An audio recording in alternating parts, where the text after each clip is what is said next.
17. La curación del sueño. Sección primera. El cuadro de la crucifixión. 1. El deseo de ser tratado injustamente es un intento de querer transigir combinando el ataque con la inocencia. ¿Quién podría combinar lo que es totalmente incompatible y formar una unidad con la que jamás puede unirse?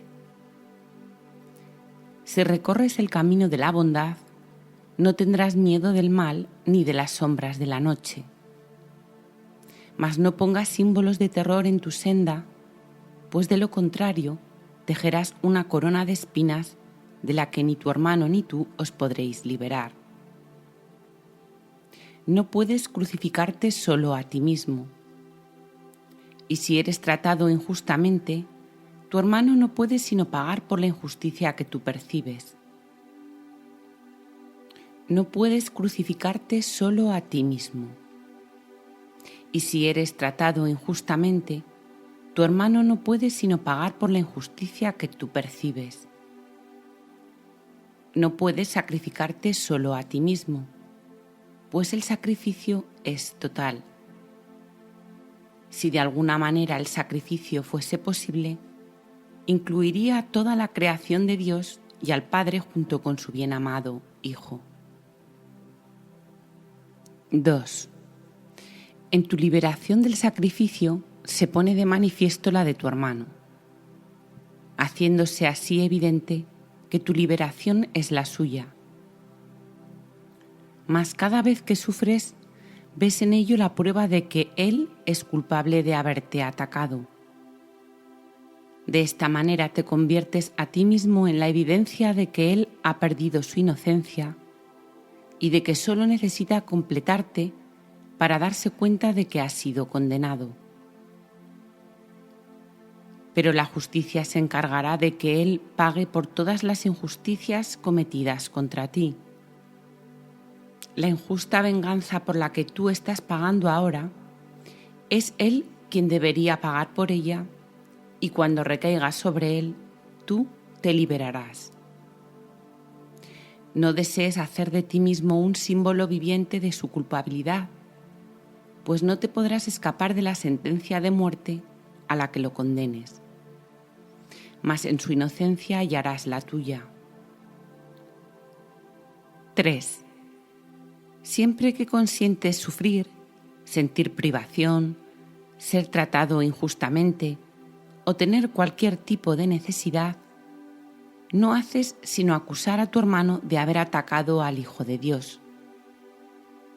Presentas ante sus ojos el cuadro de tu crucifixión para que él pueda ver que sus pecados están escritos en el cielo con tu sangre y con tu muerte, y que van delante de él, cerrándole el paso al umbral celestial y condenándolo al infierno. Mas esto solo está escrito así en el infierno, no en el cielo, donde te encuentras a salvo del ataque y eres la prueba de su inocencia. La imagen que le ofreces de ti, te la muestras a ti mismo y le impartes toda tu fe. El Espíritu Santo, en cambio, te ofrece una imagen de ti para que se la muestres a tu hermano, en la que no hay dolor ni reproche alguno. Y aquello de lo que se hizo un mártir para que diera testimonio de su culpabilidad, se convierte ahora en el perfecto testigo de su inocencia. 4. El poder de un testigo trasciende toda creencia debido a la convicción que trae consigo. Se le cree porque apunta más allá de sí mismo hacia lo que representa. Tu sufrimiento y tus enfermedades no reflejan otra cosa que la culpabilidad de tu hermano, y son los testigos que le presentas, no sea que se le olvide del daño que te ocasionó, del que juras jamás escaparás. Aceptas esta lamentable y enfermiza imagen siempre que sirva para castigarle. Los enfermos no sienten compasión por nadie e intentan matar por contagio. La muerte les parece un precio razonable si con ello pueden decir: mírame, hermano, por tu culpa muero. Pues la enfermedad da testimonio de la culpabilidad de su hermano y la muerte probaría que sus errores fueron realmente pecados. La enfermedad no es sino una leve forma de muerte, una forma de venganza que todavía no es total. No obstante, habla con certeza en nombre de lo que representa.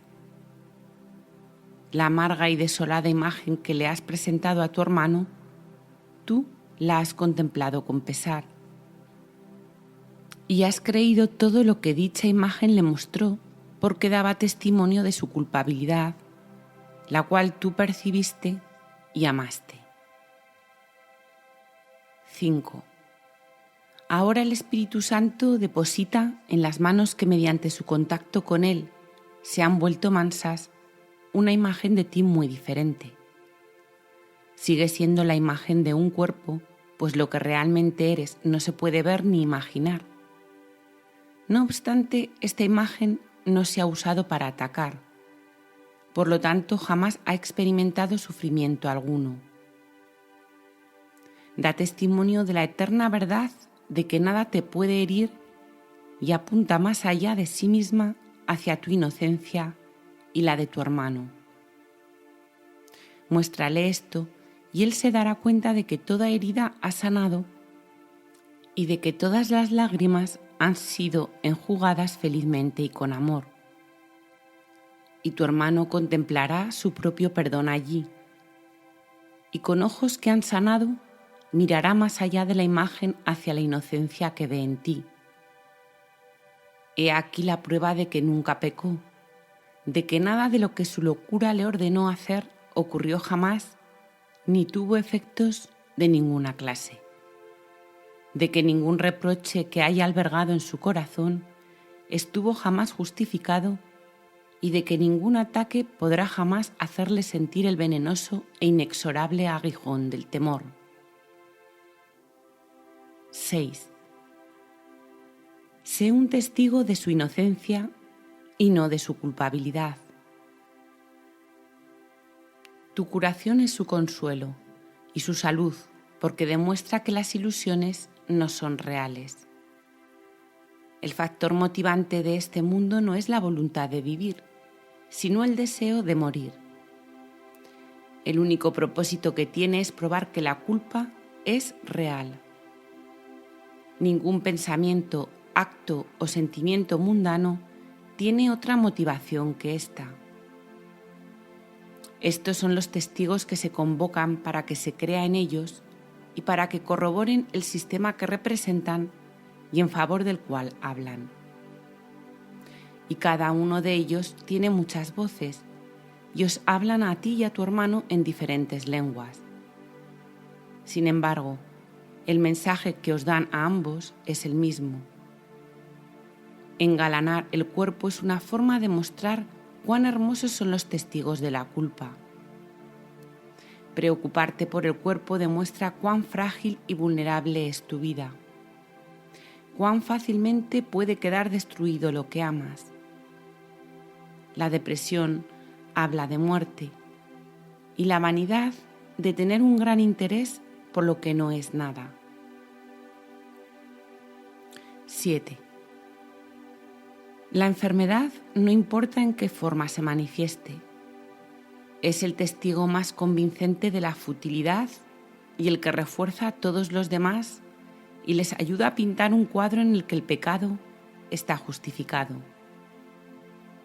Los enfermos creen que todas sus extrañas necesidades y todos sus deseos antinaturales están justificados. Pues, ¿quién podría amar una vida que queda truncada tan pronto y no atribuirle valor a los gozos pasajeros? ¿Qué placer hay que sea duradero? ¿No tienen los débiles el derecho de creer que cada migaja de placer robado constituye su justa retribución por la brevedad de sus vidas? Pues pagarán con su muerte por todos sus placeres, tanto si disfrutan de ellos como si no. A la vida siempre le llega a su fin, sea cual sea la forma en que ésta se viva. Por lo tanto, se deleitan con lo pasajero y lo efímero. 8. Nada de esto es un pecado, sino un testigo de la absurda creencia de que el pecado y la muerte son reales y de que tanto la inocencia como el pecado acabarán igualmente en la tumba. Si esto fuera cierto, tendrías ciertamente motivos para contentarte con ir en pos de gozos pasajeros y disfrutar de cada pequeño placer siempre que tuvieras la oportunidad. No obstante, en este cuadro no se percibe al cuerpo como algo neutral y desprovisto de un objetivo intrínseco, pues se convierte en el símbolo del reproche y en la prueba de la culpabilidad, cuyas consecuencias aún están ahí a la vista, de modo que la causa jamás se pueda negar. 9. Tu función consiste en mostrarle a tu hermano que el pecado carece de causa. Cuán fútil tiene que ser verte a ti mismo como la prueba fehaciente de que lo que tu función es jamás se podrá realizar. La imagen que te ofrece el Espíritu Santo no convierte al cuerpo en algo que éste no es. Lo único que hace es purificarlo de todo vestigio de acusación y reproche.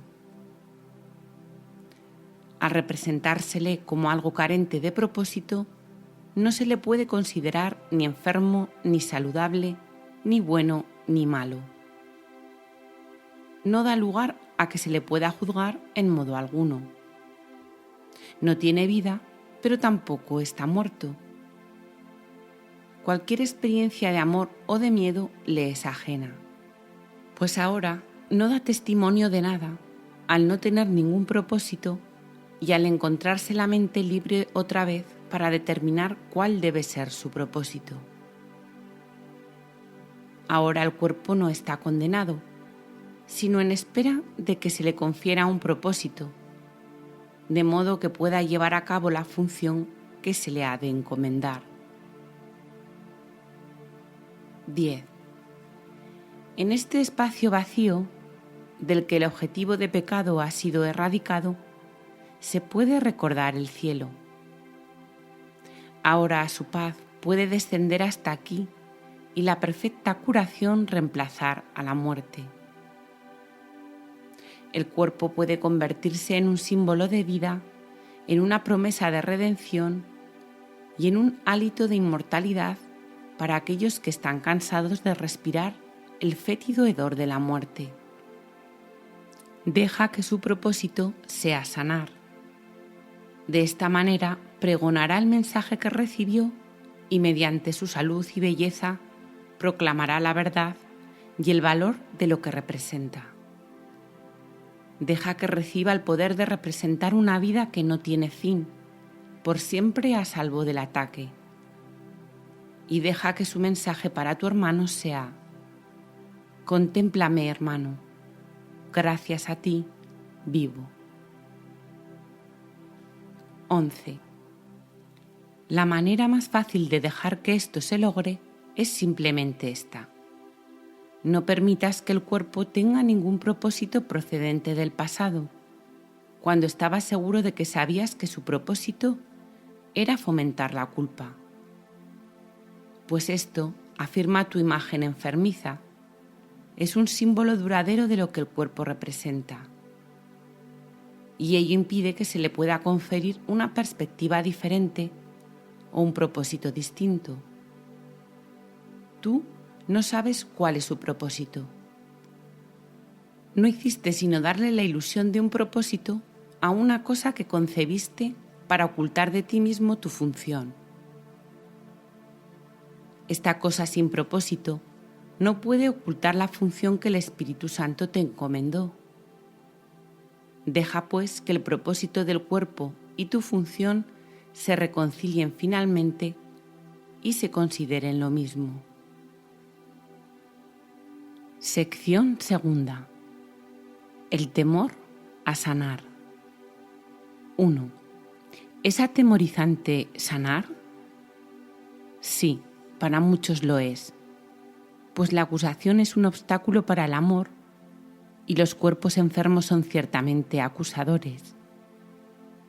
Obstruyen completamente el camino de la confianza y de la paz, proclamando que los débiles no pueden tener confianza y que los lesionados no tienen motivos para gozar de paz. ¿Quién que haya sido herido por su hermano podría amarlo aún y confiar en él? Pues su hermano lo atacó y lo volverá a hacer. No lo protejas, ya que tu cuerpo lesionado demuestra que es a ti a quien se debe proteger de él. Tal vez perdonarlo sea un acto de caridad, pero no es algo que él se merezca. Se le puede compadecer por su culpabilidad, pero no puede ser eximido. Y si le perdonas sus transgresiones, no hace sino añadir otro fardo más a la culpa que realmente ya ha acumulado. 2. Los que no han sanado no pueden perdonar, pues son los testigos de que el perdón es injusto. Prefieren conservar las consecuencias de la culpa que no reconocen. No obstante, nadie puede perdonar un pecado que considere real. Y lo que tiene consecuencias tiene que ser real porque lo que ha hecho está ahí a la vista.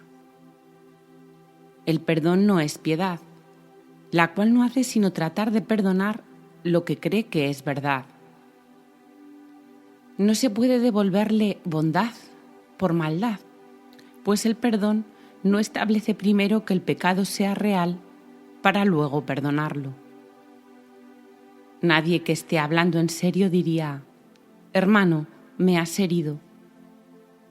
Sin embargo, puesto que de los dos yo soy el mejor, te perdono por el dolor que me has ocasionado. Perdonarle y seguir sintiendo dolor es imposible, pues ambas cosas no pueden coexistir. Una niega a la otra y hace que sea falsa. 3. Ser testigo del pecado y al mismo tiempo perdonarlo es una paradoja que la razón no puede concebir, pues afirma que lo que se te ha hecho no merece perdón. Y si lo concedes, eres clemente con tu hermano, pero conservas la prueba de que él no es realmente inocente. Los enfermos siguen siendo acusadores. No pueden perdonar a sus hermanos ni perdonarse a sí mismos. Nadie sobre quien el verdadero perdón descanse puede sufrir, pues ya no exhibe la prueba del pecado ante los ojos de su hermano. Por lo tanto, debe haberlo pasado por alto y eliminado de su vista. El perdón no puede ser para uno y no para el otro. El que perdona se cura, y en su curación radica la prueba de que ha perdonado verdaderamente y de que no guarda traza alguna de condenación que todavía pudiera utilizar contra sí mismo o contra cualquier ser vivo. 4. El perdón no es real a menos que os brinde curación a tu hermano y a ti. Debes dar testimonio de que sus pecados no tienen efecto alguno sobre ti, para así demostrar que no son reales. ¿De qué otra manera podría ser él inocente? ¿Y cómo podría estar justificada su inocencia a menos que sus pecados carecieran de los efectos que confirmarían su culpabilidad? Los pecados están más allá del perdón simplemente porque entrañarían efectos que no podrían cancelarse ni pasarse por alto completamente.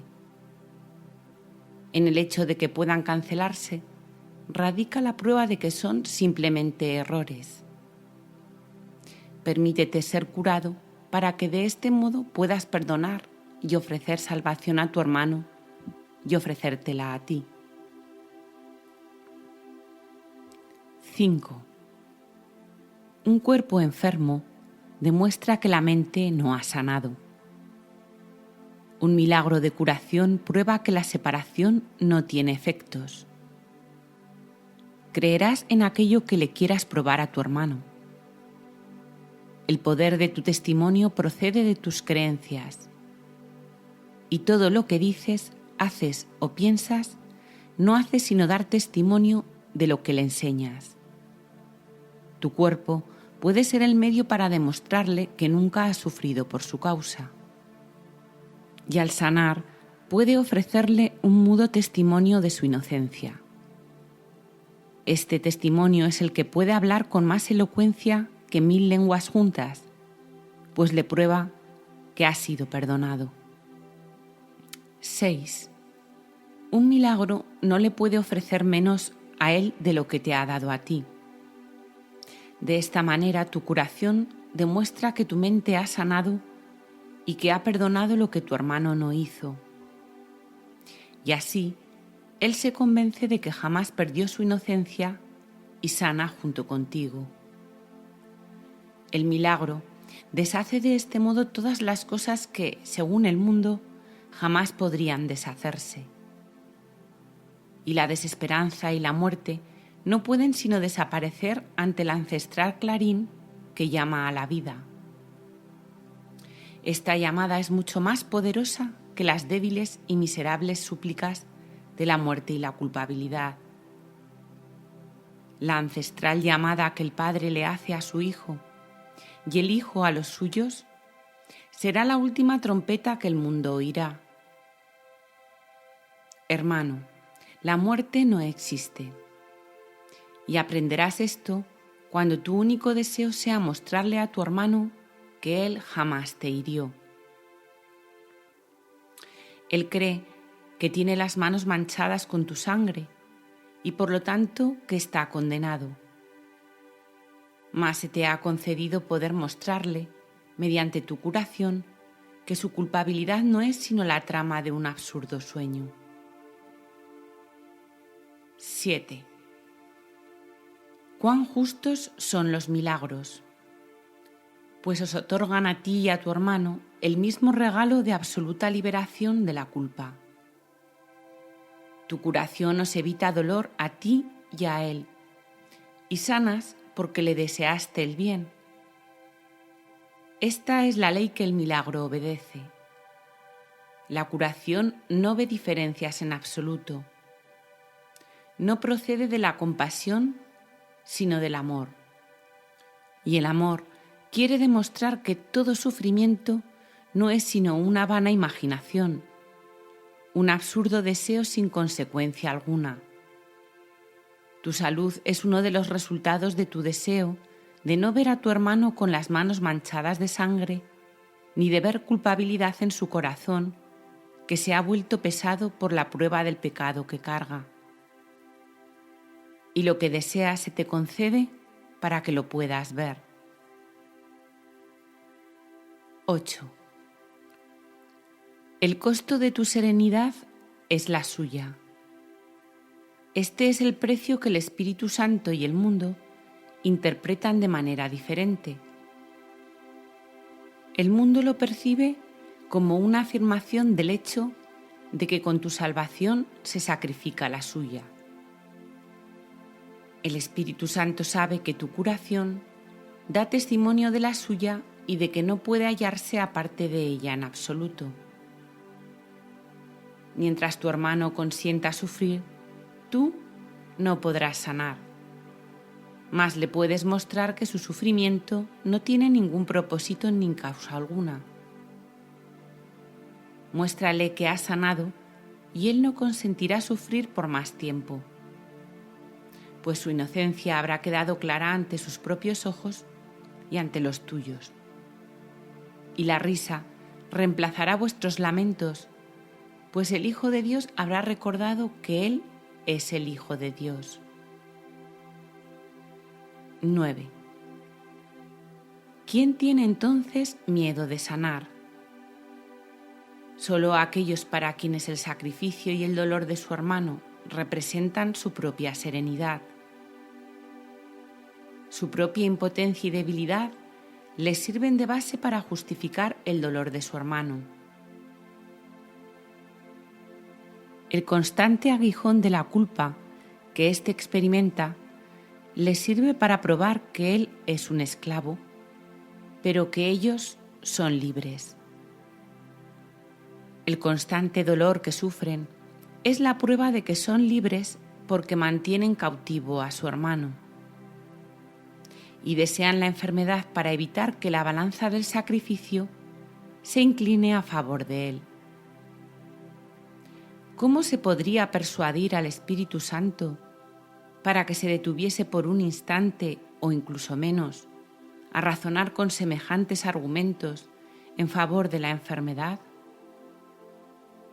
¿Y es acaso menester demorar tu curación porque te detengas a escuchar a la demencia? 10. Tu función no es corregir. La función de corregir le corresponde a uno que conoce la justicia, no la culpabilidad. Si asumes el papel de corrector, ya no puedes llevar a cabo la función de perdonar. Nadie puede perdonar hasta que aprende que corregir es tan solo perdonar, nunca acusar. Por tu cuenta, no podrás percatarte de que son lo mismo y de que, por lo tanto, no es a ti a quien corresponde corregir. Identidad y función son una misma cosa, y mediante tu función te conoces a ti mismo. De modo que si confundes tu función con la función de otro, es que estás confundido con respecto a ti mismo y con respecto a quién eres. ¿Qué es la separación sino un deseo de arrebatarle a Dios su función y negar que sea suya? Mas si no es su función, tampoco es la tuya, pues no puedes por menos que perder aquello de lo que te apropias. 11. En una mente escindida, la identidad no puede sino dar la impresión de que está dividida. Nadie puede percibir que una función está unificada si ésta tiene propósitos conflictivos y objetivos diferentes. Para una mente tan dividida como la tuya, corregir no es sino una manera de castigar a otro por los pecados que crees son tus propios pecados. Y de este modo, el otro se convierte en tu víctima, no en un hermano diferente de ti por el hecho de ser más culpable y tener, por lo tanto, necesidad de que lo corrijas, al ser tú más inocente que él. Esto separa su función de la tuya y os da a ambos un papel diferente, y así no podéis ser percibidos como uno y con una sola función, lo cual querría decir que compartís una misma identidad y un solo objetivo. 12. La corrección que tú quisieras llevar a cabo no puede sino causar separación, ya que esa es la función que tú le otorgaste. Cuando percibas que la corrección es lo mismo que el perdón, sabrás también que la mente del Espíritu Santo y la tuya son una. Y de esta manera habrás hallado tu identidad. No obstante, Él tiene que operar con lo que se le da, y tú solo le permites ocupar la mitad de tu mente. Y así, Él representa la otra mitad, y parece tener un propósito diferente de aquel que abrigas y crees que es el tuyo. De este modo, tu función parece estar dividida, con una de sus mitades en oposición a la otra. Esas dos mitades parecen representar la separación de un ser que se percibe dividido en dos. 13. Observa cómo esta percepción de ti mismo no puede sino extenderse. Y no pases por alto el hecho de que todo pensamiento se extiende porque ese es su propósito debido a lo que es. De la idea de que el ser se compone de dos partes, surge necesariamente el punto de vista de que su función está dividida entre las dos. pero lo que quieres corregir es solamente la mitad del error, que tú crees que es todo el error. Los pecados de tu hermano se convierten, de este modo, en el blanco central de la corrección. No vaya a ser que tus errores y los suyos se vean como el mismo error. Los tuyos son equivocaciones, pero los suyos son pecados, y por ende no son como los tuyos. Los suyos merecen castigo, mientras que los tuyos, si vamos a ser justos, deberían pasarse por alto. 14. De acuerdo con esta interpretación de lo que significa corregir, no podrás ver tus propios errores, pues habrás trasladado el blanco de la corrección fuera de ti mismo, sobre uno que no puede ser parte de ti mientras esa percepción perdure. Aquel al que se condena jamás puede volver a formar parte del que lo acusa, quien lo odiaba y todavía lo sigue odiando por ser un símbolo de su propio miedo. He aquí a tu hermano, el blanco de tu odio, quien no es digno de formar parte de ti y es por lo tanto algo externo a ti. La otra mitad, la que se repudia. Y solo lo que se deja privado de su presencia se percibe como todo lo que tú eres. El Espíritu Santo tiene que representar esta otra mitad hasta que tú reconozcas que es la otra mitad. Y Él hace esto asignándoos a ti y a tu hermano la misma función y no una diferente. 15. Corregir es la función que se os ha dado a ambos, pero no a ninguno de vosotros por separado. Y cuando la lleváis a cabo reconociendo que es una función que compartís, no puede sino corregir los errores de ambos. No puede dejar errores sin corregir en uno y liberar al otro. Eso sería un propósito dividido que, por lo tanto, no podría compartirse ni ser el objetivo en el que el Espíritu Santo ve el suyo propio. Y puedes estar seguro de que Él no llevará a cabo una función que no vea y reconozca como propia, pues sólo así puede mantener la vuestra intacta, a pesar de vuestros diferentes puntos de vista con respecto a lo que es vuestra función. Si Él apoyase una función dividida, estaríais ciertamente perdidos. La incapacidad del Espíritu Santo de ver su objetivo dividido y como algo distinto para cada uno de vosotros, te resguarda de volverte consciente de una función que no es la tuya. De esta manera, la curación se os concede a los dos. 16. La corrección debe dejarse en manos de uno que sabe que la corrección y el perdón son lo mismo. Cuando solo se dispone de la mitad de la mente, esto es incomprensible. Deja, pues, la corrección en manos de la mente que está unida y que opera cual una sola, porque su propósito es indiviso y únicamente puede concebir como suya una sola función. He aquí la función que se le dio, concebida para que fuese la suya y no algo aparte de lo que su dador conserva precisamente porque es una función que se ha compartido. En su aceptación de esta función residen los medios a través de los cuales tu mente se unifica. Este único propósito unifica las dos mitades de ti que tú percibes como separadas. Y cada uno de vosotros perdona al otro a fin de poder aceptar su otra mitad como parte de sí mismo. Sección tercera. más allá de todo símbolo. 1.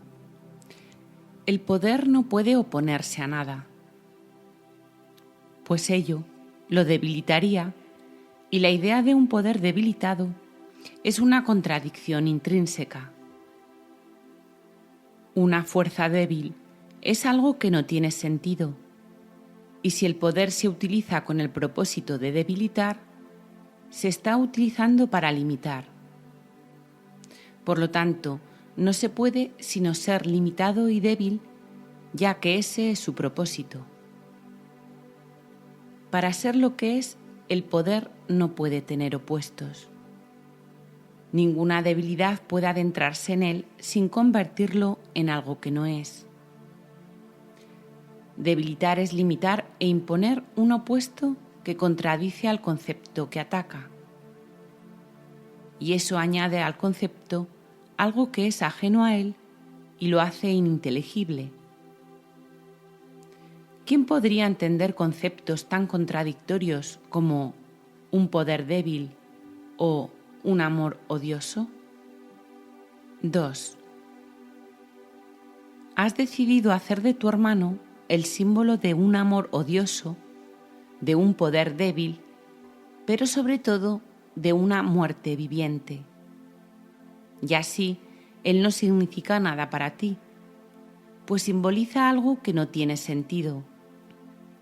Representa un pensamiento que se compone de dos partes, en el que una de ellas anula la otra. Sin embargo, la mitad que se anula contradice de inmediato a la otra, de modo que ambas desaparecen. Y ahora él no representa nada. Los símbolos que no representan otra cosa que ideas inexistentes no pueden sino representar la vacuidad y la nada. Sin embargo, la vacuidad y la nada no pueden ser una interferencia. Lo que puede interferir en la conciencia de la realidad es la creencia de que hay algo en ellas. 3. La imagen que ves de tu hermano no significa nada. No hay nada en ella que atacar o negar, amar u odiar, dotar de poder o considerar débil. La imagen ha sido completamente obliterada porque era el símbolo de una contradicción que anulaba el pensamiento que representaba. Por lo tanto, la imagen no tiene causa en absoluto. ¿Quién puede percibir efectos sin causa? ¿Qué puede ser aquello que carece de causa sino la nada? La imagen de tu hermano que tú ves jamás ha estado ahí ni jamás ha existido. Deja pues que el espacio vacío que ocupa se reconozca como vacante y que el tiempo que se haya dedicado a verla se perciba como un tiempo desperdiciado en vano, un intervalo de tiempo en blanco. 4. Un espacio vacío que no se percibe ocupado y un intervalo de tiempo que no se considere usado ni completamente empleado se convierten en una silenciosa invitación a la verdad para que entre y se sienta como en su casa. No se puede hacer ningún preparativo que aumente el verdadero atractivo de esta invitación, pues lo que se deja vacante, Dios lo llena, y allí donde Él está, tiene que morar la verdad. La creación es un poder que no se puede debilitar y que no tiene opuestos. Para esto no hay símbolos. Nada puede apuntar hacia lo que está más allá de la verdad. Pues, ¿qué podría representar lo que es más que todo? El verdadero deshacimiento, no obstante, tiene que ser benévolo. Por lo tanto, la primera imagen que reemplaza la tuya es otra clase de imagen. 5. De la misma manera en que la nada no puede ser representada, tampoco existe un símbolo que pueda representar la totalidad. La realidad, en última instancia, solo se puede conocer libre de cualquier forma, sin imágenes que la representen y sin ser vista.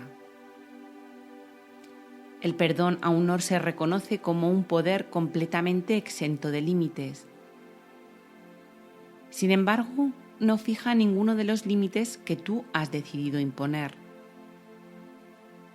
El perdón es el medio que representa a la verdad temporalmente. Le permite al Espíritu Santo llevar a cabo un intercambio de imágenes mientras los recursos de aprendizaje aún tengan sentido y el aprendizaje no haya concluido. Ningún recurso de aprendizaje es útil una vez que se alcanza el objetivo del aprendizaje, pues entonces deja de tener utilidad. Pero durante el aprendizaje se utiliza de una manera que ahora temes, pero que llegarás a amar. 6. La imagen de tu hermano que se te ha dado para que ocupe el lugar que tan recientemente dejaste desocupado y vacante no necesitará defensa de ninguna clase, pues le darás una preferencia abrumadora. No te demorarás ni un instante en decidir que esa es la única imagen de él que quieres. No representa conceptos contradictorios, y aunque no es más que la mitad de la imagen y está incompleta, en sí misma es homogénea. La otra mitad de lo que representa sigue siendo desconocida, pero no se ha anulado. Y de este modo, Dios queda en libertad para dar el paso final. Para esto no necesitáis imágenes ni recursos de aprendizaje. Y lo que en última instancia habrá de ocupar el lugar de todo recurso de aprendizaje, sencillamente será. 7. El perdón se desvanece y los símbolos caen en el olvido. Y nada que los ojos hayan visto o los oídos escuchado permanece ahí para ser percibido. Un poder completamente ilimitado ha venido, no a destruir, sino a recibir lo suyo. En lo que respecta a tu función, no hay opciones entre las que elegir en ninguna parte. La opción que temes perder, nunca la tuviste. Sin embargo, eso es lo único que parece ser un obstáculo para el poder ilimitado y los pensamientos homogéneos, los cuales gozan de plenitud y felicidad y no tienen opuestos. No conoces la paz del poder que no se opone a nada. Sin embargo, ninguna otra clase de poder puede existir en absoluto. Dale la bienvenida al poder que yace más allá del perdón y del mundo de los símbolos y las limitaciones. Él prefiere simplemente ser y por lo tanto simplemente es. Sección cuarta. La callada respuesta. 1. En la quietud todas las cosas reciben respuesta y todo problema queda resuelto serenamente. Pero en medio del conflicto no puede haber respuesta ni se puede resolver nada, pues su propósito es asegurarse de que no haya solución y de que ninguna respuesta sea simple. Ningún problema puede resolverse dentro del conflicto, pues se le ve de diferentes maneras, y lo que sería una solución desde un punto de vista no lo es desde otro. Tú estás en conflicto, por lo tanto es evidente que no puedes resolver nada en absoluto, pues los efectos del conflicto no son parciales. No obstante, si Dios dio una solución, De alguna manera tus problemas tienen que haberse resuelto, pues lo que su voluntad dispone ya se ha hecho. 2. Por eso es por lo que el tiempo no está involucrado en la solución de ningún problema, ya que cualquiera de ellos se puede resolver ahora mismo. Y por eso es también por lo que en tu estado mental ninguna solución es posible. Dios tiene que haberte dado, por lo tanto, una manera de alcanzar otro estado mental en el que se encuentra la solución. Tal es el instante santo. Ahí es donde debes llevar y dejar todos tus problemas. Ahí es donde les corresponde estar, pues ahí se encuentra su solución. Y si su solución se encuentra ahí, el problema tiene que ser simple y fácil de resolver. No tiene objeto tratar de resolver un problema donde es imposible que se encuentre su solución. Mas es igualmente seguro que se resolverá si se lleva donde ésta se encuentra. 3. No intentes resolver ningún problema excepto desde la seguridad del instante santo, pues ahí el problema tiene solución y queda resuelto. Fuera de él no habrá solución, pues fuera de él no puede hallarse respuesta alguna. No hay lugar fuera de él donde jamás se pueda plantear ni una sola pregunta sencilla. El mundo solo puede hacer preguntas que se componen de dos partes. Una pregunta con muchas respuestas no tiene respuesta. Ninguna de ellas sería válida. El mundo no hace preguntas con la intención de que sean contestadas, sino solo para reiterar su propio punto de vista. 4. Las preguntas que se hacen en este mundo no son realmente preguntas, sino solo una manera de ver las cosas. Ninguna pregunta que se haga con odio puede ser contestada porque de por sí ya es una respuesta. Una pregunta que se compone de dos partes pregunta y responde simultáneamente, y ambas cosas dan testimonio de lo mismo, aunque de forma diferente. El mundo tan solo hace una pregunta y es esta: de todas estas ilusiones, ¿cuál es verdad? ¿Cuáles proclaman paz y ofrecen dicha? ¿Y cuál puede ayudarte a escapar de todo el dolor del que este mundo está hecho? Independientemente de la forma que adopte la pregunta, su propósito es siempre el mismo.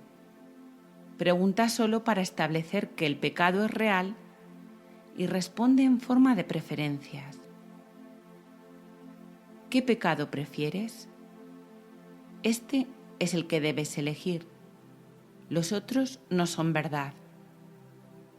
¿Qué quieres que el cuerpo obtenga para ti, que tú deseas por encima de todo? Él es tu siervo y también tu amigo. Dile simplemente lo que quieres y te servirá amorosa y diligentemente. Esto no es una pregunta, pues te dice lo que quieres y a dónde debes ir para encontrarlo. No da lugar a que sus creencias se puedan poner en tela de juicio. Lo único que hace es exponer lo que afirma en forma de pregunta. 5. Una pseudopregunta carece de respuesta, pues dicta la respuesta al mismo tiempo que hace la pregunta. Toda pregunta que se hace en el mundo es, por lo tanto, una forma de propaganda a favor de él.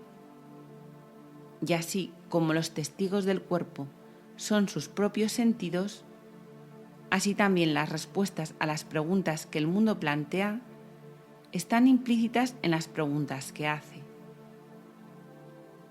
Cuando la respuesta es lo mismo que la pregunta, no aporta nada nuevo si se aprende nada de ella. Una pregunta honesta es un medio de aprendizaje que inquiere sobre algo que tú desconoces. Mas nadie que se encuentre en un estado conflictivo es libre de hacer esta clase de pregunta, pues no desea una respuesta honesta que ponga fin a su conflicto. 6. Solo dentro del instante santo se puede plantear honestamente una pregunta, y del significado de la pregunta se derivará todo el significado que pueda tener la respuesta. Es posible entonces separar tus deseos de la respuesta para que ésta se te pueda dar y también para que la puedas aceptar. La respuesta se ofrece por doquier, mas solo se puede oír en el instante santo. Una respuesta honesta no exige sacrificios porque solo contesta preguntas verdaderas. Las preguntas que hace el mundo tan solo quieren saber a quién se le debe exigir sacrificio y no si el sacrificio tiene sentido o no. Y así, a menos que la respuesta indique a quién se le debe exigir el sacrificio, no se reconocerá ni será escuchada. Y de este modo la pregunta seguirá en pie, ya que se contestó a sí misma. El instante santo es aquel en el que la mente está lo suficientemente serena para poder escuchar una respuesta que no esté implícita en la pregunta, una que ofrece algo nuevo y distinto.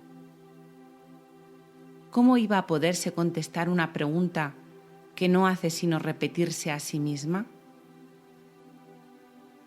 7.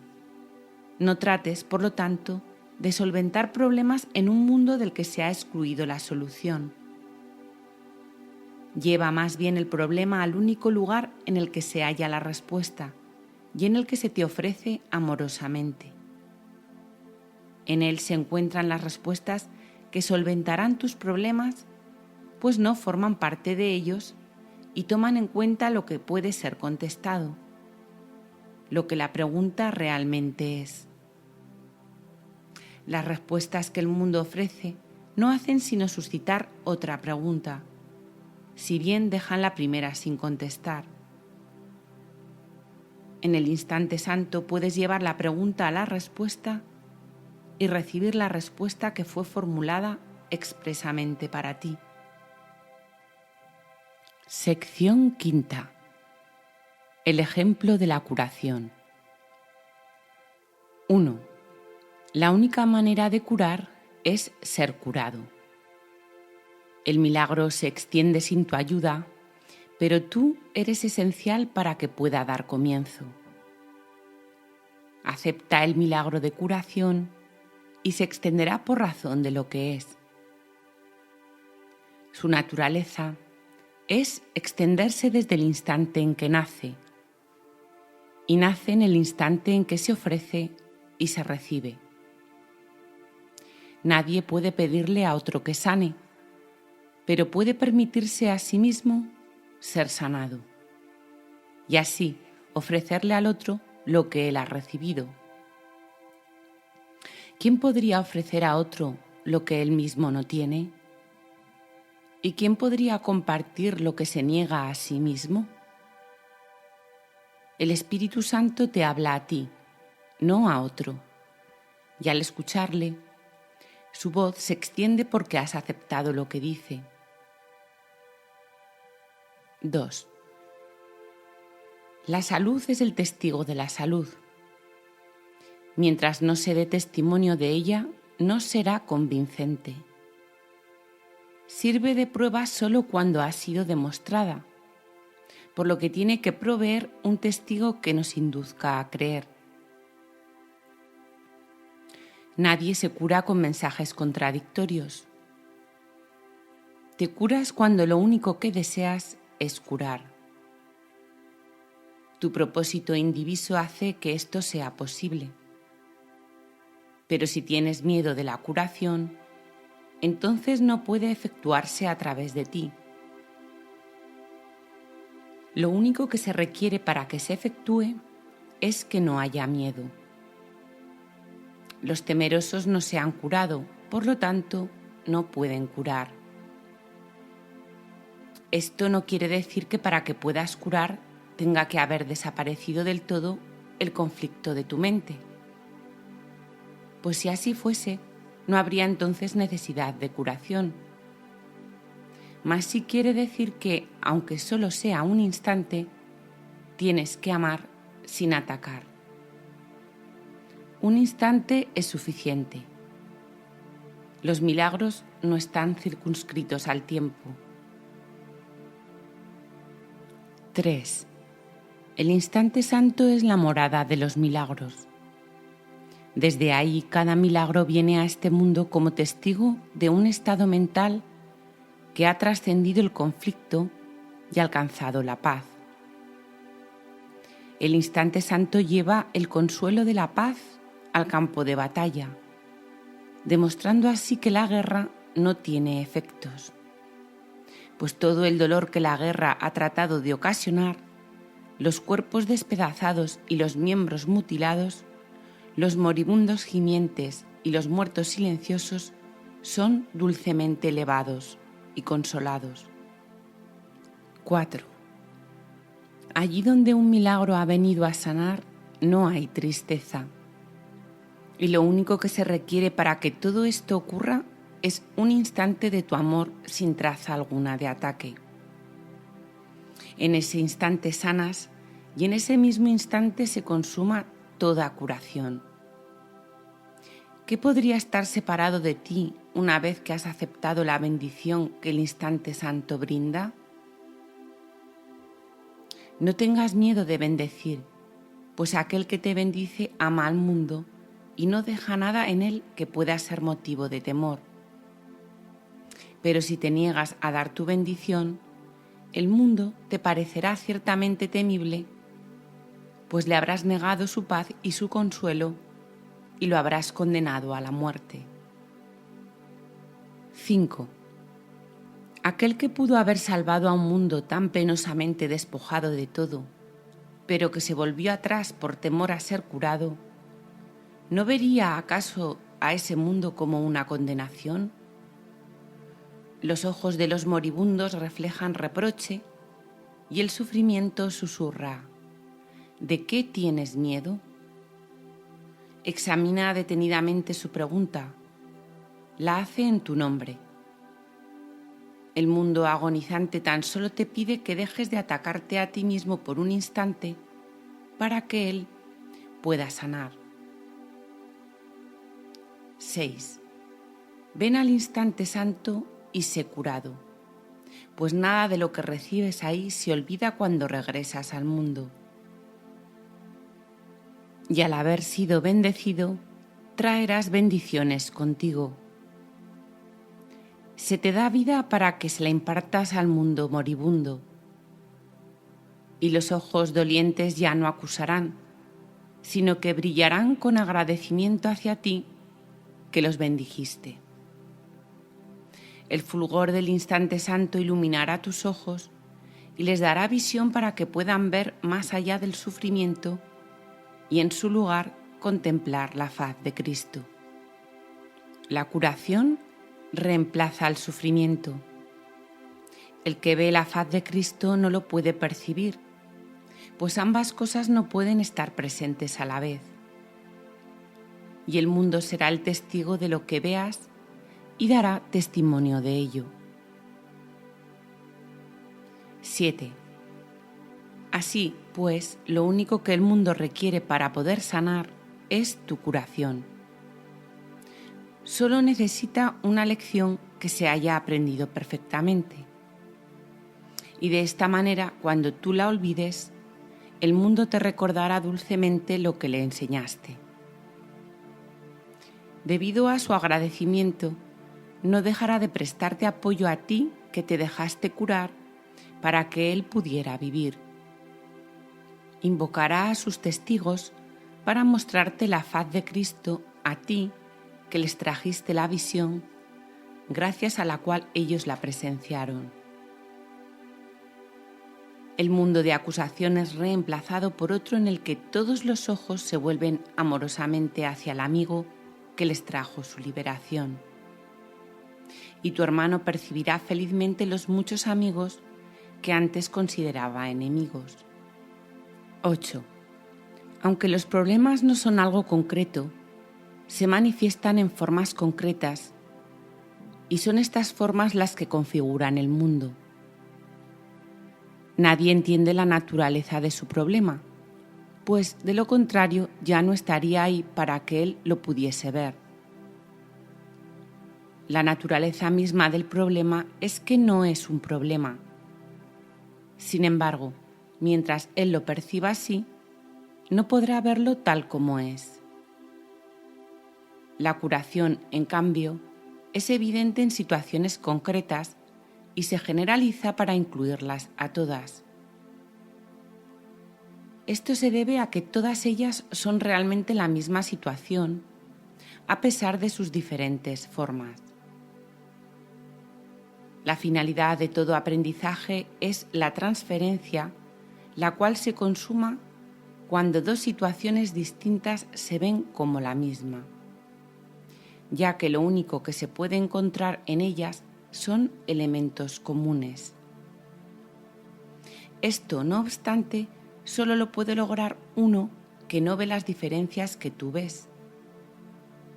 No eres tú quien lleva a cabo la transferencia de lo que has aprendido, pero el hecho de que dicha transferencia ya se haya llevado a cabo, a pesar de todas las diferencias que ves, te convence de que estas diferencias no podían ser reales. 9. Tu curación se extenderá y se aplicará a problemas que no creías eran tus problemas. Y resultará evidente también que todos tus diferentes problemas se resolverán tan pronto como te hayas librado de uno solo de ellos. No puede ser que sus diferencias sean las que hayan hecho que esto sea posible, pues el aprendizaje no puede saltar de una situación a su opuesto y obtener los mismos resultados. Toda curación debe proceder de manera ordenada, de acuerdo con leyes que han sido percibidas correctamente y que no se han violado. No dejes que la manera en que las percibes te haga sentir miedo. Estás equivocado, pero hay alguien dentro de ti que está en lo cierto. 10. Deja, pues, la transferencia de tu aprendizaje en manos de aquel que realmente entiende sus leyes y que se asegurará de que permanezcan invioladas e ilimitadas. Tu papel consiste simplemente en aplicarte a ti mismo lo que Él te ha enseñado y Él hará el resto.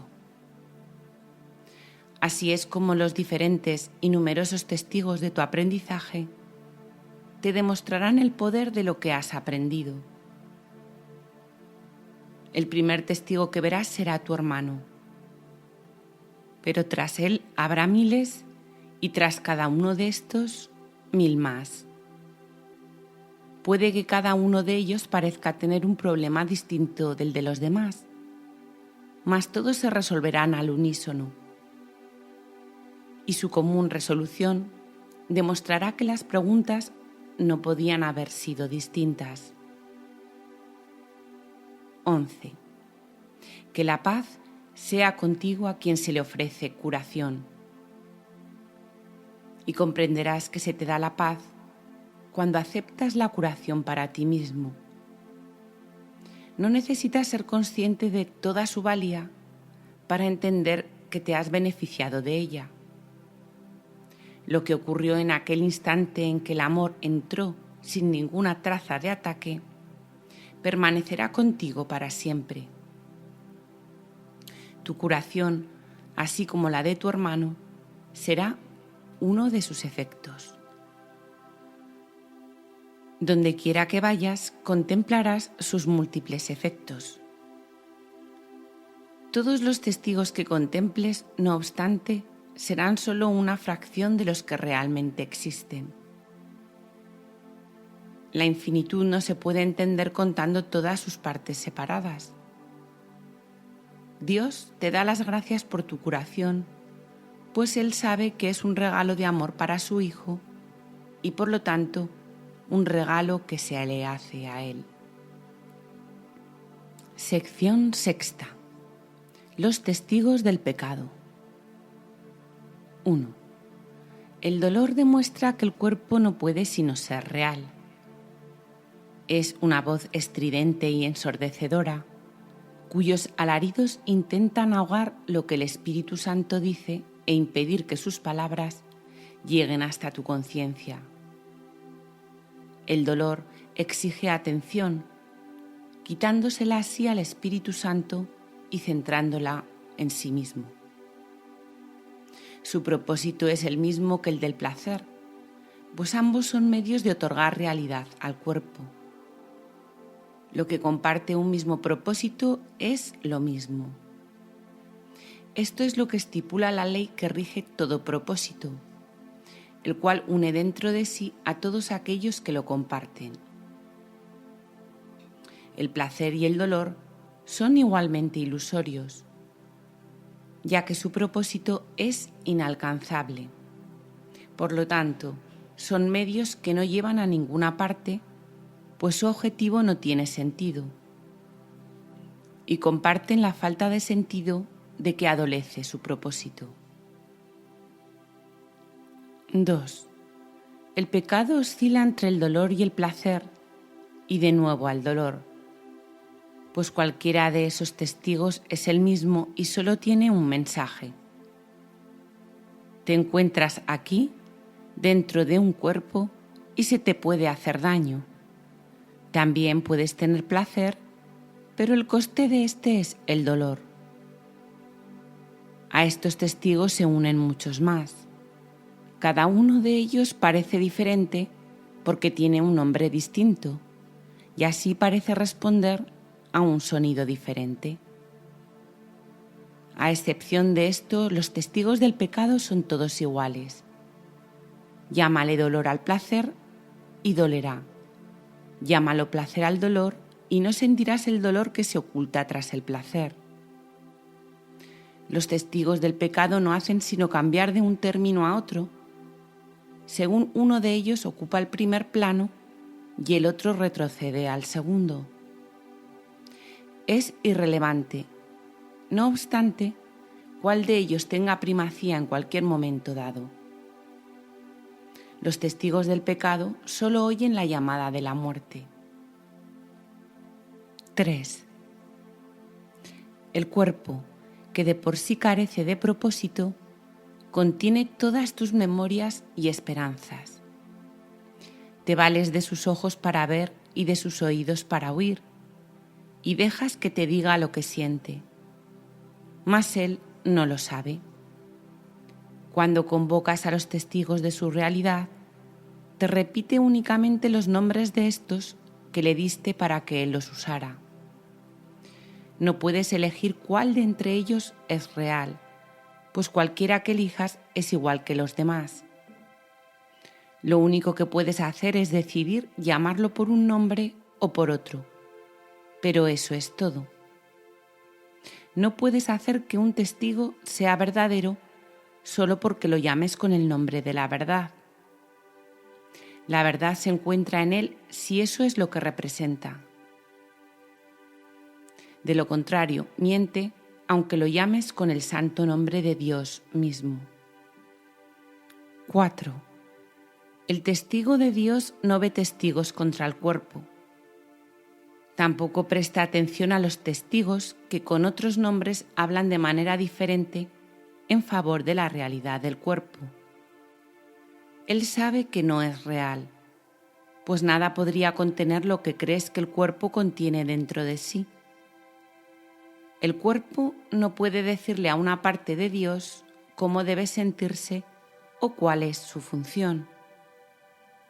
El Espíritu Santo, sin embargo, no puede sino amar aquello que tú tienes en gran estima. Y por cada testigo de la muerte del cuerpo, te envía un testigo de la vida que tienes en aquel que no conoce la muerte. Cada milagro que trae es un testigo de la irrealidad del cuerpo. Él cura a éste de sus dolores y placeres por igual, pues todos los testigos del pecado son reemplazados por los suyos. 5. El milagro no hace distinciones entre los nombres con los que se llama a los testigos del pecado. Demuestra simplemente que lo que ellos representan no tiene efectos. Y puede demostrar esto porque sus propios efectos han venido a sustituirlos. Sea cual sea el término que hayas utilizado para referirte a tu sufrimiento, este ya no existe.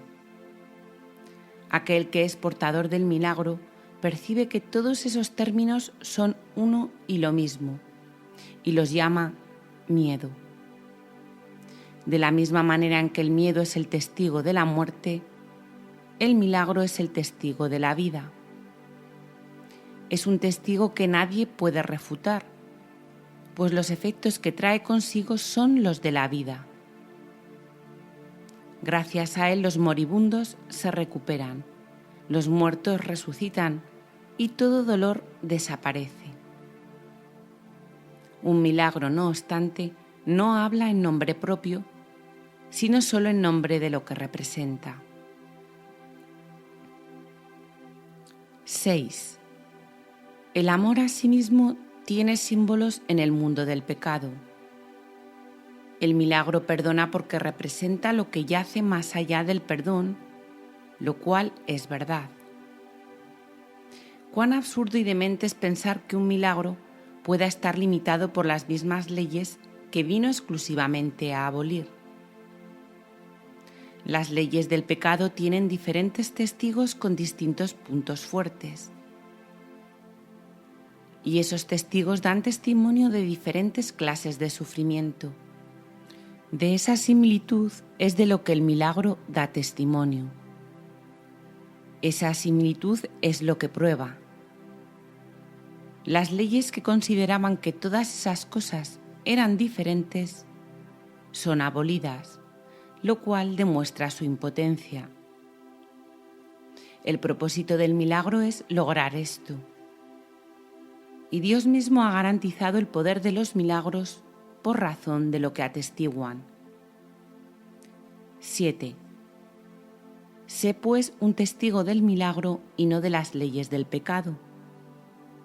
No hay necesidad de que sigas sufriendo, pero sí de que sanes, ya que el sufrimiento y la angustia del mundo han hecho que seas sordo a su propia necesidad de salvación y liberación. 8. La resurrección del mundo aguarda hasta que sanes y seas feliz para que puedas demostrar que el mundo ha sanado. El instante santo sustituirá todo pecado solo con que lleve sus efectos contigo. Y nadie elegirá sufrir más. ¿A qué función mejor que esta podría servir? Sana para que así puedas sanar y evítate el sufrimiento que conllevan las leyes del pecado. Y la verdad te será revelada a ti que elegiste dejar que los símbolos del amor ocupasen los del pecado. Sección séptima. El soñador del sueño. 1. Sufrir es poner énfasis en todo lo que el mundo ha hecho para hacerte daño. En esto puede verse claramente la aversión descabellada que el mundo tiene de la salvación. Al igual que un sueño de castigo en el que el soñador no es consciente de lo que provocó el ataque contra él, éste se ve a sí mismo atacado injustamente y por algo que no es él. Es la víctima de ese algo, una cosa externa a él, por la que no tiene por qué sentirse responsable en absoluto. Él debe ser inocente porque no sabe lo que hace, sino solo lo que le hacen a él.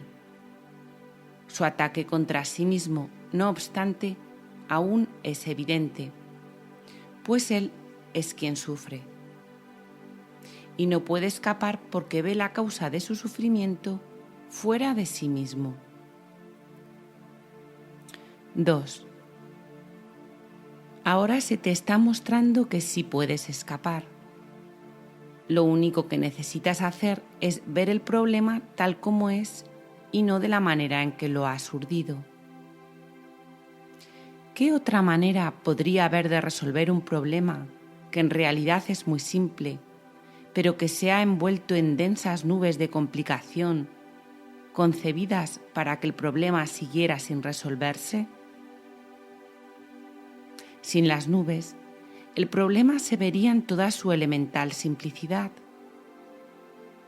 La elección entonces no sería difícil porque una vez que el problema se ve claramente, resulta obvio que es absurdo. Nadie tiene dificultad alguna en dejar que un problema sencillo sea resuelto si ve que le está haciendo daño y que se puede resolver fácilmente. 3. El razonamiento que da lugar al mundo, sobre el que descansa y mediante el cual se mantiene vigente, es simplemente este: tú eres la causa de lo que yo hago. Tu sola presencia justifica mi ira y existes y piensas aparte de mí. Yo debo ser el inocente ya que eres tú el que ataca. Y lo que me hace sufrir son tus ataques. Todo el que examina este razonamiento exactamente como es, se da cuenta de que es incongruente y de que no tiene sentido. Sin embargo, da la impresión de ser razonable, ya que ciertamente parece como si el mundo te estuviese hiriendo.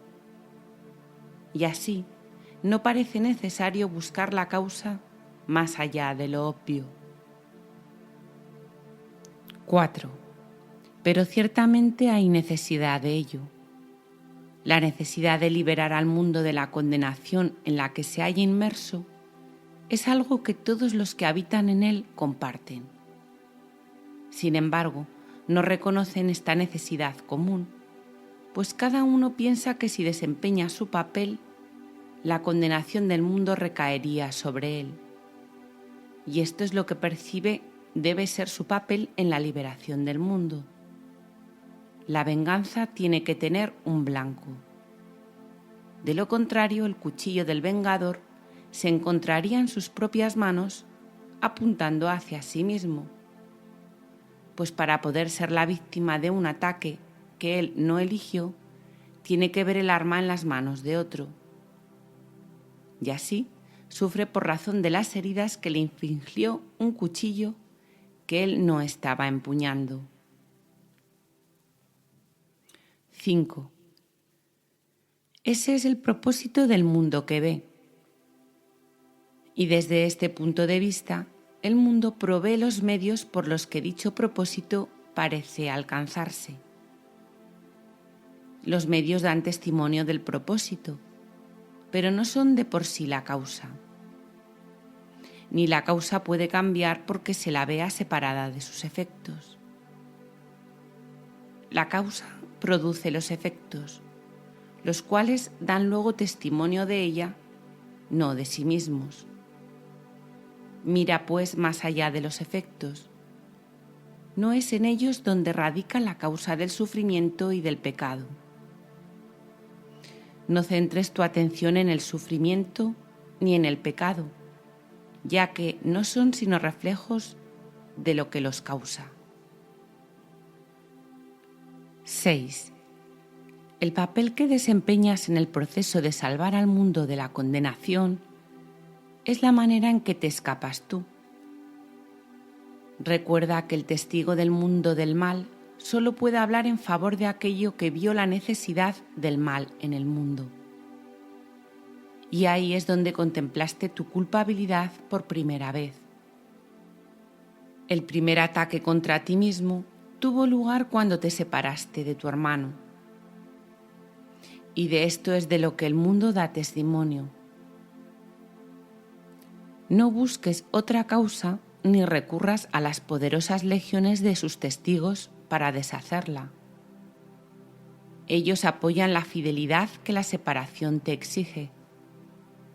Y a lo que oculta la verdad no es a donde debes dirigirte a fin de encontrar la verdad. 7. Los testigos del pecado ocupan un reducido espacio. Y es ahí donde encuentras la causa de la perspectiva que tienes acerca del mundo.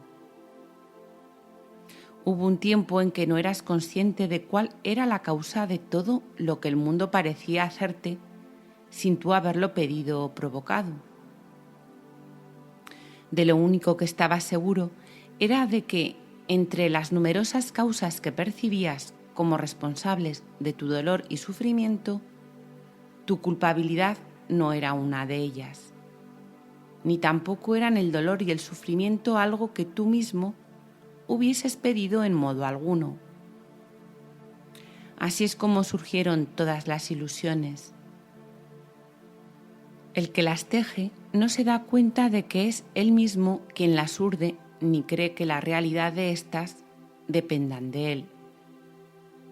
Cualquiera que sea su causa, es algo completamente ajeno a él y su mente no tiene nada que ver con lo que él percibe. No puede dudar de la realidad de sus sueños porque no se da cuenta del papel que él mismo desempeña en su fabricación y en hacer que parezcan reales. 8. Nadie puede despertar de un sueño que el mundo esté soñando por él. Pues en ese caso, él se ha convertido en parte del sueño de otro. No puede elegir despertar de un sueño que él no urdió. Es la víctima impotente de un sueño concebido y preciado por otra mente, la cual no se preocupa por él en absoluto y es tan indiferente a su paz y a su felicidad como lo es el tiempo o la hora del día. No lo ama, sino que caprichosamente lo obliga a desempeñar cualquier papel que satisfaga su sueño.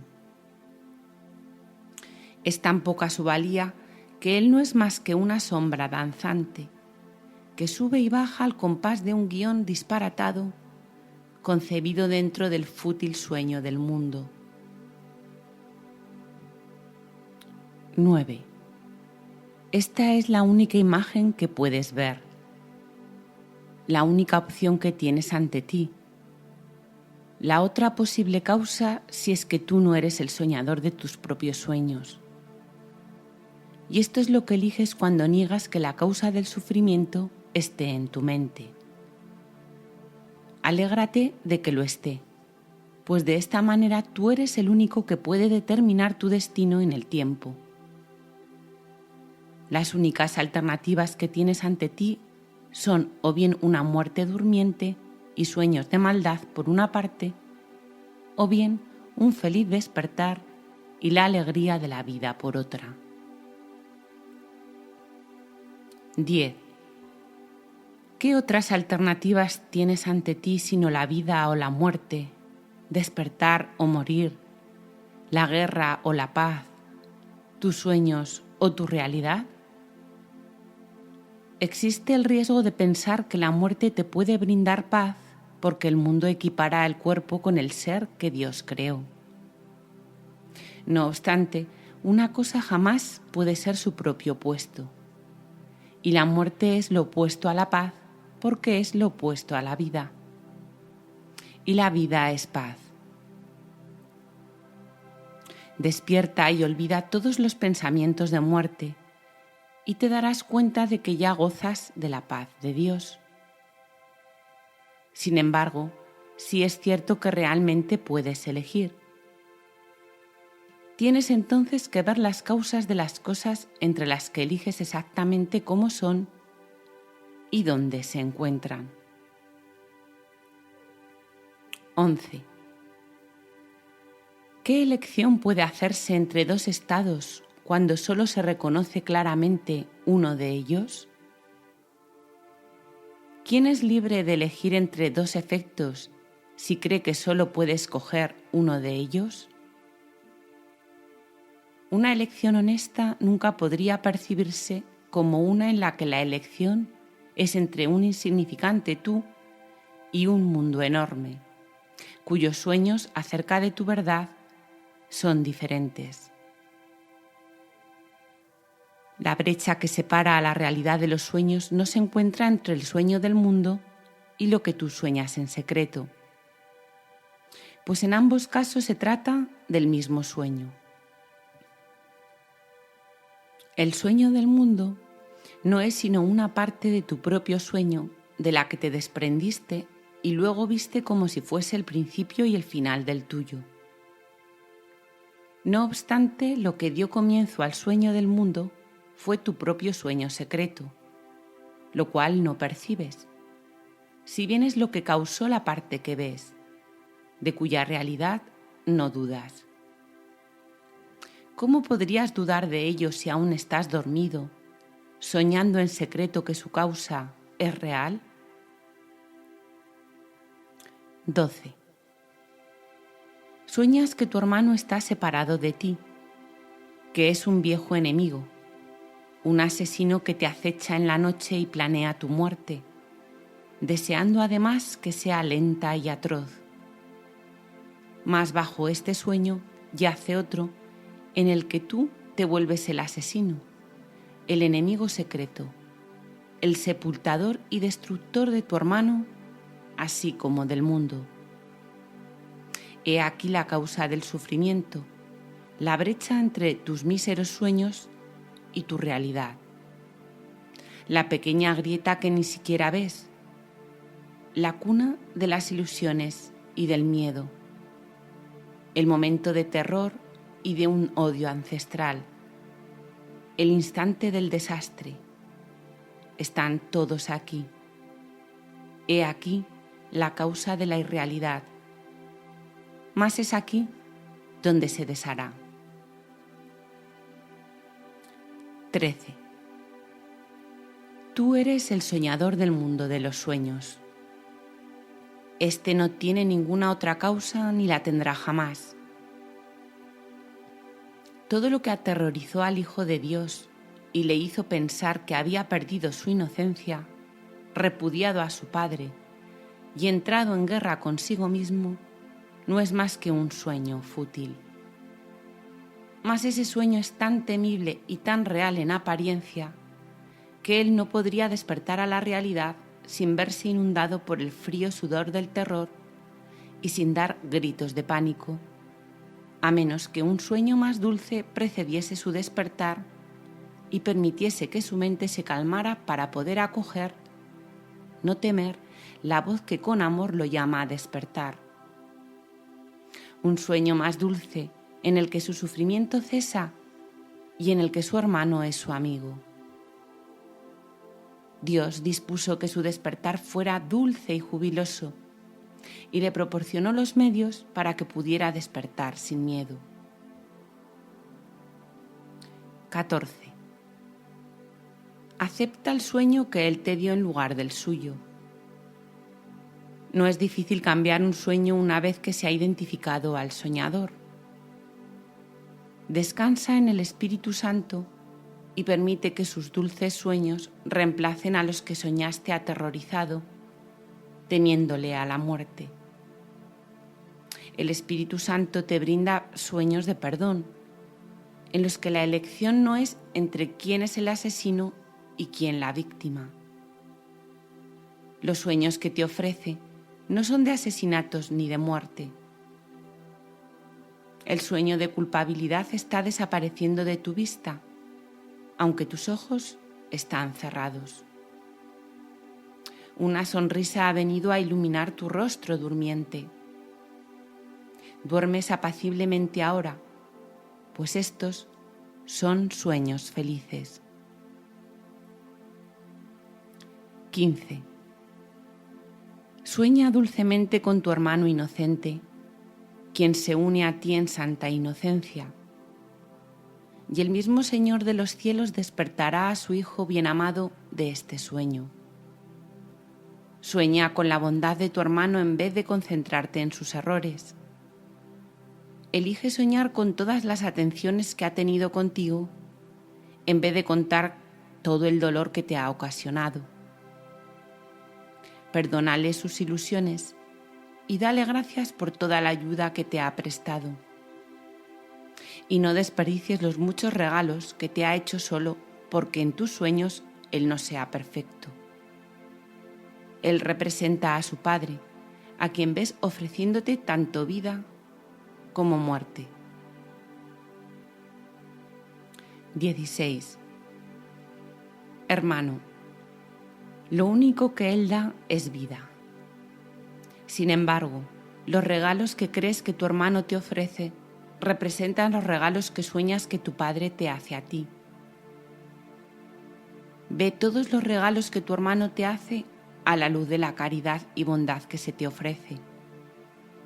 Y no dejes que ningún dolor perturbe tu sueño de profunda gratitud por los regalos que te hace. Sección octava. El héroe del sueño. 1. El cuerpo es el personaje central en el sueño del mundo. Sin él no hay sueño, ni él existe sin el sueño en el que actúa como si fuera una persona digna de ser vista y creída. Ocupa el lugar central de cada sueño en el que se narra la historia de cómo fue concebido por otros cuerpos, cómo vino a un mundo externo al cuerpo, cómo vive por un corto tiempo hasta que muere, para luego convertirse en polvo junto con otros cuerpos que, al igual que él, también mueren. En el breve lapso de vida que se le ha concedido, busca otros cuerpos para que sean sus amigos o enemigos. Su seguridad es su mayor preocupación. Su comodidad, la ley por la que se rige. Trata de buscar placer y de evitar todo lo que le pueda ocasionar dolor. Pero por encima de todo, trata de enseñarse a sí mismo que sus dolores y placeres son dos cosas diferentes y que es posible distinguir entre ellos. 2. El sueño del mundo adopta innumerables formas porque el cuerpo intenta probar de muchas maneras que es autónomo y real.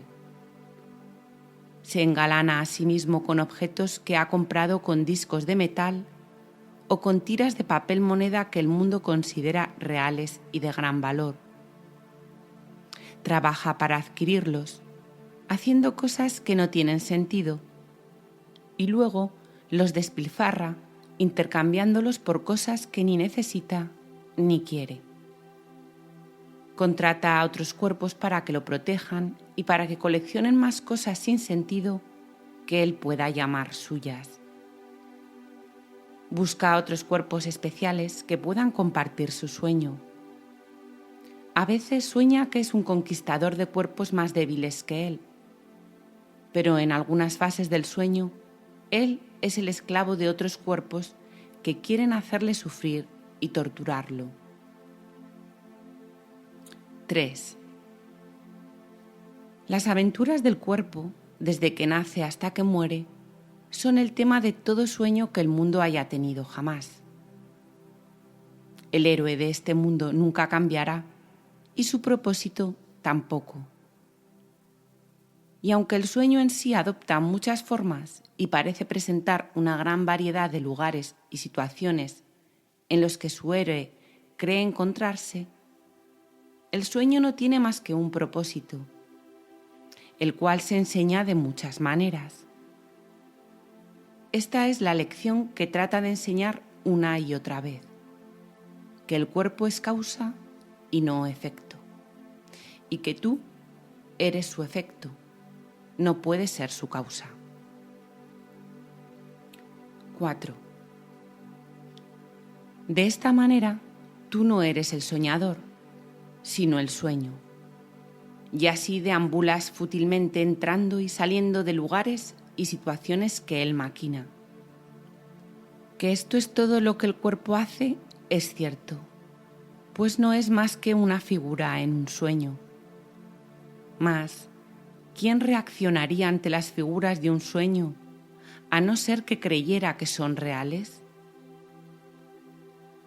En el instante en que las reconoce como lo que verdaderamente son, dejan de tener efectos sobre él, porque entiende que fue él mismo quien les dio los efectos que tienen al causarlas y hacer que parecieran reales. 5. ¿Cuán dispuesto estás a escaparte de los efectos de todos los sueños que el mundo haya tenido? ¿Es tu deseo impedir que ningún sueño parezca ser la causa de lo que haces? Examinemos, pues, el comienzo del sueño, ya que la parte que ves no es sino la segunda, cuya causa se encuentra en la primera. Nadie que esté dormido y soñando en el mundo recuerda el ataque que se infligió a sí mismo.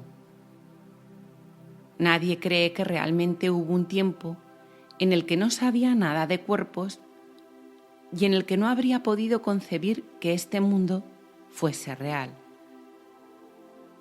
De otro modo, se habría dado cuenta de inmediato de que estas ideas son una mera ilusión, tan ridículas que no sirven para nada, excepto para reírse de ellas. Cuán serias parecen ahora. Y nadie puede recordar aquel entonces cuando habrían sido motivo de risa e incredulidad. Pero lo podemos recordar solo con que contemplemos su causa directamente. Y al hacerlo, veremos que en efecto son motivo de risa y no de temor. 6. Devolvámosle al soñador el sueño del que se desprendió, el cual él percibe como algo que le es ajeno y que se le está haciendo a él. Una diminuta y alocada idea de la que el Hijo de Dios olvidó reírse, se adentró en la eternidad donde todo es uno.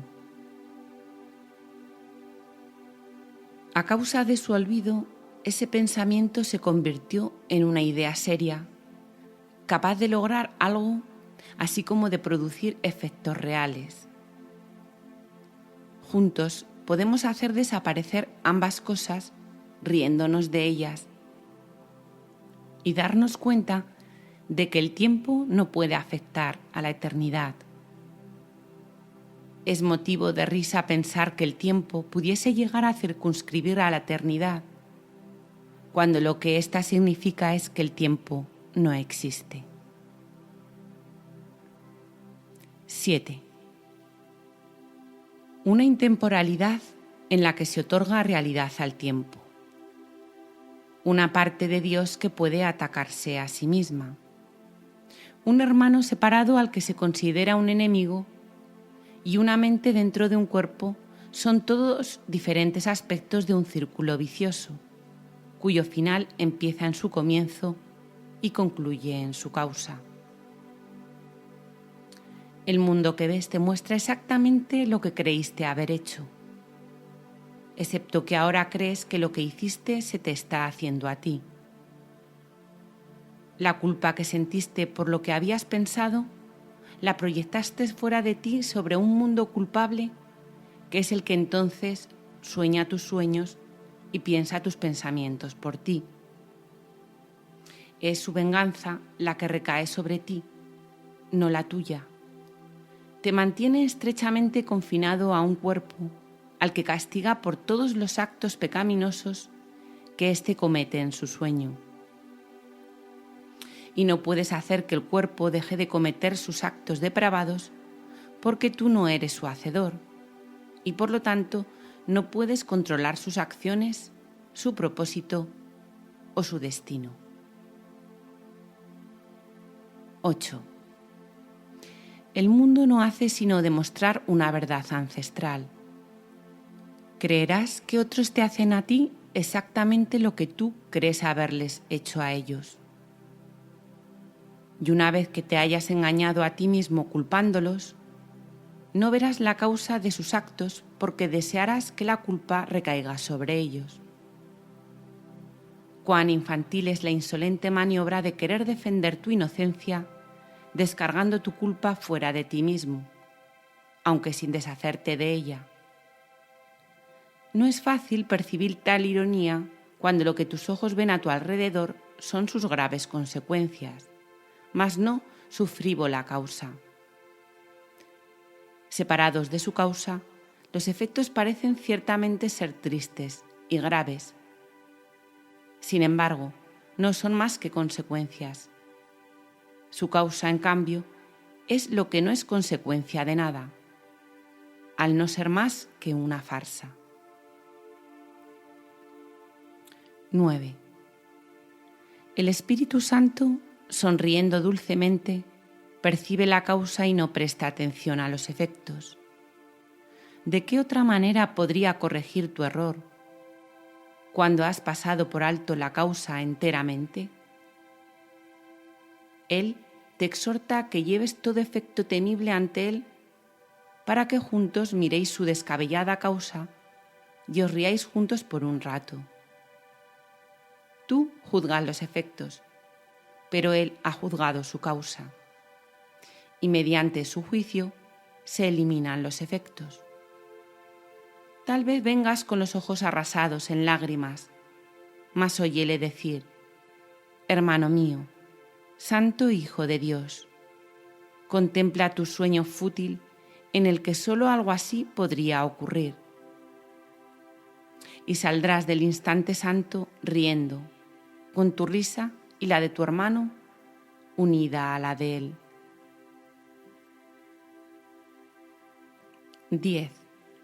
El secreto de la salvación no es sino este, que eres tú el que se está haciendo todo esto a sí mismo. No importa cuál sea la forma del ataque, eso sigue siendo verdad. No importa quién desempeñe el papel de enemigo y quién el de agresor, eso sigue siendo verdad.